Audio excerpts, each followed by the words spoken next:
Olá pessoal, tudo bem com vocês? Então nós vamos mais a um vídeo aí sobre redes industriais, né?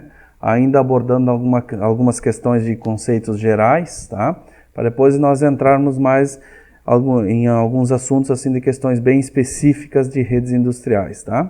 Nós vamos ver uns conceitos gerais, que são conceitos que se aplicam tanto para redes industriais como para redes de computadores, redes de telecomunicações, né? Mas que são de extrema importância para vocês conseguirem entender o funcionamento de uma rede, ok? Então vamos lá. O primeiro assunto que nós vamos abordar aqui, então, vai ser a classificação das redes. Então, a gente tem uma classificação que é entendida e aceita assim no mundo todo, né? Como classificando as redes nesses três grupos, as LANs, MANs e WANs, né?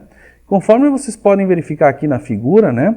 As LANs, elas estão mais numa área local, né? Local Area Network.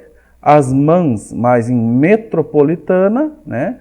E as WANs, então, no wide, né? Interligando o mundo todo com as suas redes MANs e LANs, tá bem? Vamos estudar cada uma delas um pouquinho, então. Então, as LANs, né? São as redes locais, né? Aquelas redes que nós temos, por exemplo, dentro da nossa casa, né? Então, o que é uma rede local, né? Pelo conceito, ela pode abranger uma sala, um edifício, um condomínio ou uma planta industrial, né? Caracteriza-se por ter somente um acesso externo e vários acessos internos. Então, o que define uma LAN, né? Como é que você consegue separar? É isso aqui principalmente, é um acesso externo. Então, você tem uma série de interligações internas, mas elas todas vão se concentrar num local só para poder sair para fora.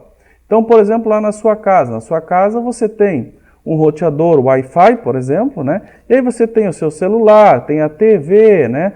Tem lá o videogame, né? Enfim, tem vários dispositivos que estão interligados naquele roteador.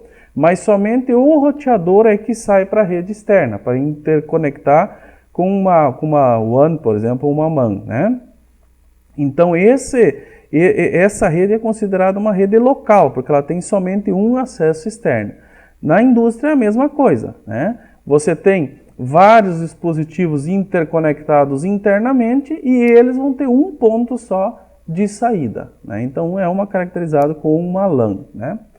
E com isso você consegue oferecer um compartilhamento de software, hardware, dados, etc., né? Por exemplo, você pode ter uma impressora instalada e todos que estão interligados naquela LAN vão utilizar aquela impressora para imprimir, por exemplo, né? Ou no caso de uma rede industrial, você tem um CLP e esse CLP vai fazer o controle de todos os dispositivos que você tem dentro daquela LAN, ok? Bom, na MAN, né? A MAN, então, ela vem de rede metropolitana, né? Ou seja, ela engloba várias LANs. Então, você tem pequenas LANs e essa rede metropolitana ela vai pegar essas diferentes LANs, né? Então, você pode ter, por exemplo, uma TV a cabo, um provedor ADSL ou algum outro serviço que vai fazer com que interligue essas pequenas LANs, né? Na indústria, né? Na indústria, por exemplo, nós podemos ter algumas filiais ou escritórios espalhados, né? E até mesmo a fábrica, né? E aí eles se interconectam, né? Através de uma MAN, né? Então eles têm as suas LANs, as suas redes locais, né? Cada um deles, e essas LANs são interconectadas por esta MAN, tá? A Wide, né? A WAN, né? Wide Area Network, ou seja, uma rede de longo alcance, né? É a interconexão das LANs e das WANs, né? Então, o que você tem? Você tem uma grande abrangência, né, que pode abranger cidades, estados, países, continentes, né? E aí eu coloquei aqui uma imagem para vocês onde que a gente tem uma interligação de fibra óptica entre diferentes estados, cidades e continentes, né? Então, isso aqui é uma WAN, né? É uma grande interligação de tudo que você tem no seu mundo, tá bem? E isso pode servir tanto para indústrias como para residências ou qualquer outro tipo de comunicação, né? Nós temos exemplos hoje de indústrias, por exemplo, que são monitoradas e mesmo controladas até de outro continente, né? Um outro assunto que nós temos que abordar é a questão da topologia de redes, né? Então nós temos algumas classificações de topologias, ou seja, de que forma essas redes podem ser interligadas, né? A primeira que nós temos aqui, a mais tradicional de todas, mais antiga também, é a de barramento, né? O que acontece com essa topologia de barramento, né? Todos os nodos da rede estão no mesmo meio. Então você tem um cabo só, né? Um cabo principal, vamos dizer assim, e todos os outros estão pendurados, né, neste cabo principal aqui, né? O que nós temos assim de desvantagem nisso aqui, né? Que só um pode se comunicar por vez. Então, por exemplo, se esse dispositivo aqui resolve se comunicar com esse dispositivo aqui, o resto da rede tem que ficar em silêncio esperando esses dois terminar a conexão para que outro comece a se comunicar, né? Então essa é uma desvantagem. Outra questão que nós temos é, por exemplo, se essa rede romper aqui nesse ponto, né? Estes aqui vão ficar isolados, esses dois dispositivos ficam isolados, né? Ela rompeu aqui, você não tem mais comunicação com eles, tá? Mas ela tem vantagens, né? De que ela tem um custo muito menor, né? Ela tem um custo menor, custo de cabeamento, né? Um custo de dispositivos, né? Equipamentos, então ela tem um custo de instalação menor, né? É uma rede que é até bastante utilizada no meio industrial também, tá? Depois nós temos uma topologia em anel, né? Em anel você pode ter uma comunicação tanto no sentido horário como no sentido anti-horário, né? Isso aqui também é bastante utilizado na indústria, principalmente onde é que você tem conexões com fibra óptica, né? Pode transmitir para os dois lados, então, né? Pode ser dupla, você pode ter mais uma rede aqui sobressalente para ter uma questão de redundância, né? Uma desvantagem é que, por exemplo, quando este equipamento aqui se comunicar com esse, novamente a tua rede toda fica em silêncio, né? Apenas um dispositivo se comunica com o outro por vez, né?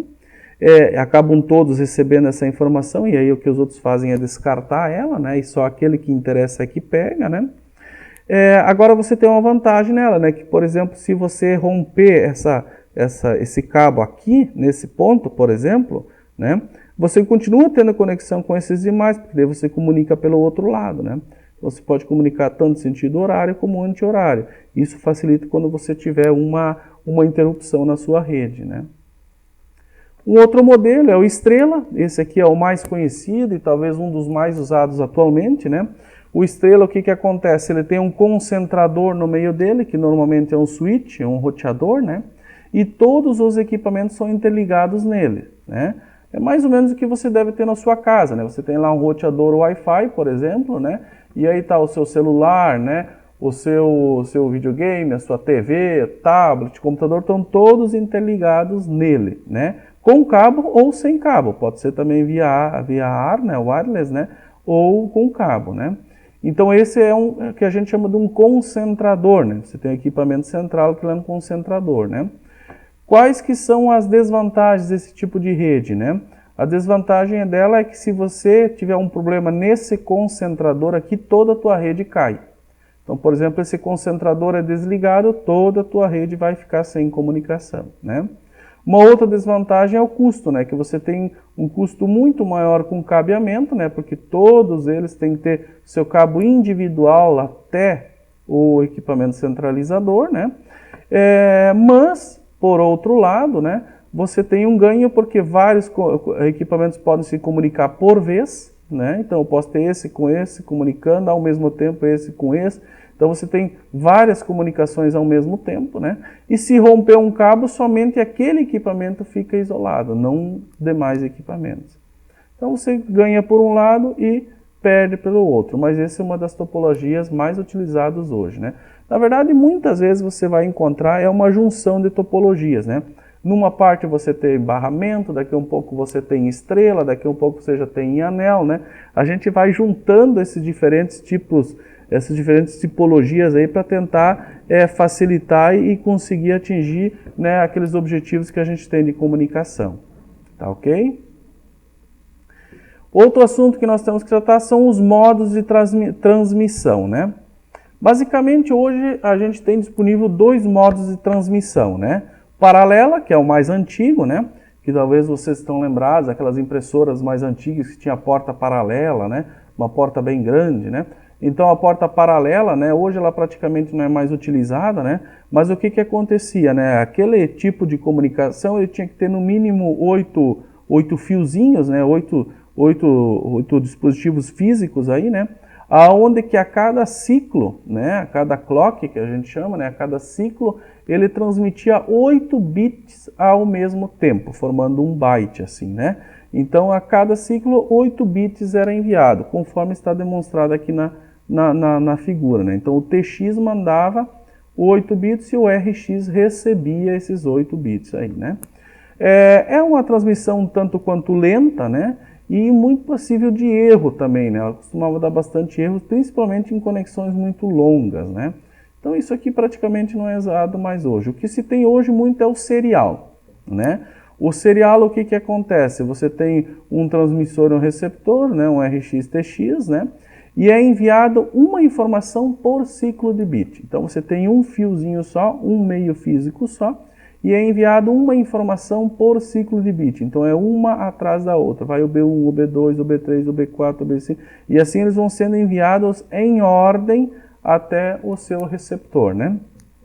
Num primeiro momento, vocês podem até achar que ele é mais lento, né? Porque aqui se enviava 8 informações por vez, né? E aqui se envia apenas uma informação por vez, né? Mas é mesmo ao contrário. O serial ele é muito mais rápido do que o paralelo, né? Isso porque nesse tipo de transmissão aqui você consegue diminuir os tempos, você diminui o clock, você trabalha com clocks mais rápidos, né? Então, aonde é que lá você enviava num clock uma informação por vez, né? 8 informações por vez, aliás, aqui você envia nesse mesmo tempo, né, muito mais informação, porque você diminui esse tempo, tá?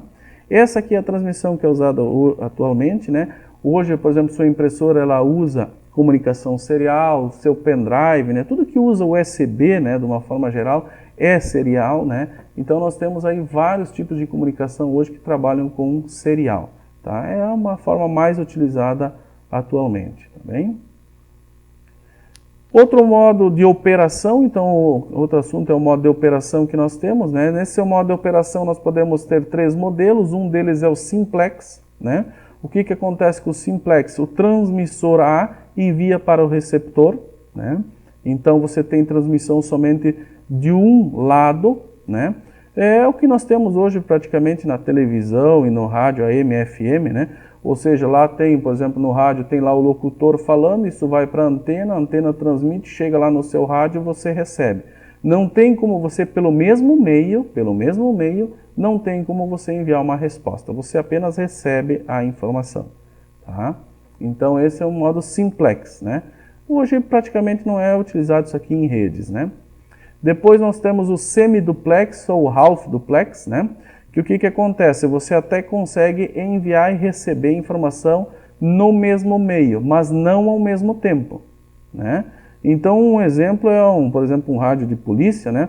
Onde que a pessoa fala e o outro está recebendo. Aí câmbio, né? Fala câmbio lá, aí o outro começa a transmitir e aquele primeiro recebe, né? Então você inverte o sentido de transmissão e de resposta, né? Mas você não consegue fazer isso aqui ao mesmo tempo. Você consegue fazer só uma transmissão por vez, mas usando o mesmo canal, tá? E o que mais se tem hoje é essa aqui, que é a duplex ou a full duplex, né?